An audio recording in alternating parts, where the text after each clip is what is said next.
Okay, I'm going to go through this problem fairly quickly, so you'll have to pause and take notes when it seems appropriate. We're trying to find an antiderivative for this function right here, rational function. The degree of the denominator is greater than the degree of the numerator.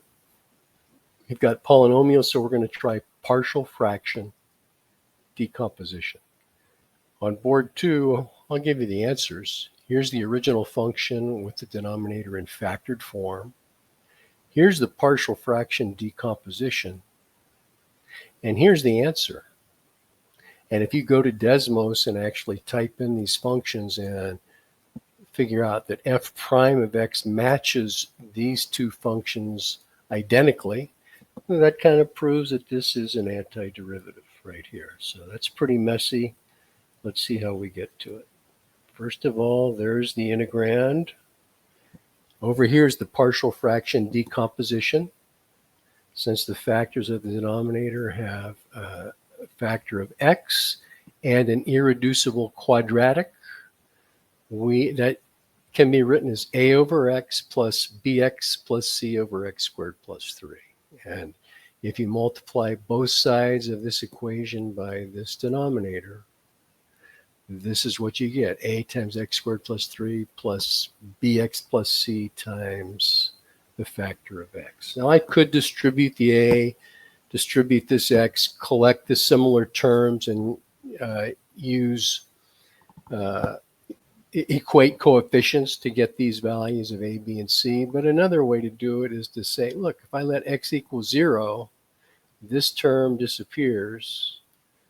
These two terms disappear, and we get 6 equals 3a, so right away we get a equals 2. And now if I put 2 in for a and distribute, now I can equate coefficients by noticing over here that there's only one term on the right with a factor of x, so c must be equal to -1. And then if I collect these terms right here, b plus 2 is the coefficient of x squared. Over here it's a 1, so b plus 2 must equal 1, so b must equal -1. And that means we can break this apart into partial fraction decomposition.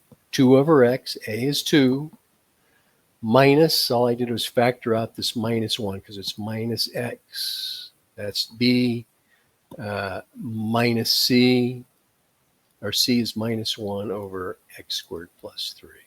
So I factored out that -1, got x plus 1 over x squared plus 3. This term is easy to find an antiderivative of. It's just 2 ln of x.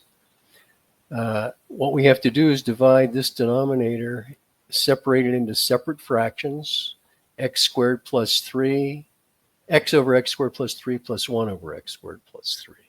And for this term right here, we use u substitution. Let u equal x squared plus 3. So du is 2x dx. We get 1 over u with the -1/2 out front to compensate for the fact that we introduced that factor of 2. So we have -1/2 ln of x squared plus 3, because that's what u is. We can combine, I'll do this right here. If I move this -1/2 up front, this becomes ln of x squared plus 3 to the -1/2, or 1 over the square root of x squared plus 3. And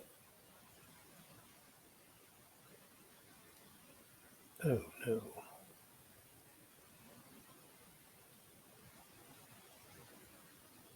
Oh yeah, and this becomes plus 2 ln of x. And now this is the product of two logarithms. I can move this 2 up here rather, x squared. So x squared times this is ln of x squared over the square root of x squared plus 3. Question is, how do we do this? I'm just going to go to board 4. I'll let you look at the work. The idea is that the inverse tangent of 1 over u squared plus 1 is the antiderivative of 1 over u squared plus 1 is the inverse tangent of u. So you have to rewrite this so that that term's a 1, which is what I've done here. And I'll let you just pause the video and try to look at the work. There you go. Hope that helped. If you have any questions, post a comment.